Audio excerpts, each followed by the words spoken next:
All right, Doc's Pontiac garage. We're installing Willwood front disc brakes, upper and lower control arms, of course, all tubulared out with grease fittings. To 66 Pontiac. Removing drum brakes. Going to do a disc brake conversion. Going to do an upper and lower control arm version to 66 GTO. And she's a pretty one, folks. She's a real pretty one. I'm going to start with one wheel. Do one wheel at a time. Use the other 3 wheels as weight in case you have to compress a spring or do an arm. Start off with the shocks first. Undo the top of the shocks. That way you can drop them out on the bottom. All right, video number 1. Look at all this stuff we got here. We got all kinds of stuff in a box. Anyway, wish me luck, folks. I'll let you know what I run into. Catch. So I'm going to replace out drum brakes, upper and lower control arms, and install a new coilover shock with modified spring. Anyway, I'm using a Willwood kit with some other goodies. I've never done this installation before, so we're just going to have to see what we run into. How much of it really fits and how much of it is just not even close. Anyway, clock on the wall says 2:15. Only took me 15 minutes to get those shocks undone up top. I've seen guys hack at that for an hour.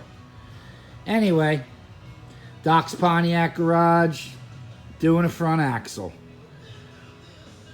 Talk to you soon. At Doc's Pontiac garage, you might have spoke too soon. But a Chinese lady taught me a trick about the bottoms too. Same way, use a whizzer wheel to cut the physical shock. Shocks have to be discarded. There's no sense in wasting time trying to get bolts off. So as you can see, I cut the bottom of the shock. That bolt came out, and your deal, whatever you want to do. Once the spring's out, you can always, if you're not replacing the lower arms, you can always get that out at that point. This is the quickest way to drop the bottom shocks. Cut completely through with the whizzer wheel. Be careful not to ruin your lower control arm. Very dangerous, extremely dangerous. There it is. There it is. Now look, here's the trick. Use your wooden piece of rod like my buddy Coil suggested, and then backtrack.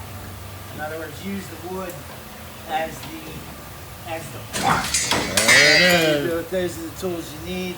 You do need a block of wood. It's got to be the right size. Then when you do, you cross brace it like that, and that's how you get it out. You will die if that doesn't happen right. You will just be completely killed, and there'll be nothing left of you if that thing flies out. So be careful when doing that. Remember Doc's Pontiac garage, taking out the coil spring of an A-frame 66 GTO. Be careful, we're installing a new front axle, so don't forget to like me if you like me. Catch it. Okay, so removing the upper control arm. I always suggest that you keep the shims taped up so you know what came out of what. But we're doing a totally modified front axle, so I don't know if they're going to work or not, but we're going to use them in that order. This car steered great. We're putting it all back together with the factory shim pack that I put in, because I like putting a lot of shims in the back so that it steers like a Trans Am. You see all them shims jacked up in the back and then next to nothing up front? Anyway, taking the upper control arm off, loosen the end nuts 9/16 and 11/16 for the others. All right, folks, just going to remove this. I'll tell you what, I have been looking at my videos. Actually, I saw a video of myself just now. Hey, Arno, can you gain any more weight, you fat? Oh! Anyway, catch up with you soon. I hope you like me if you like me.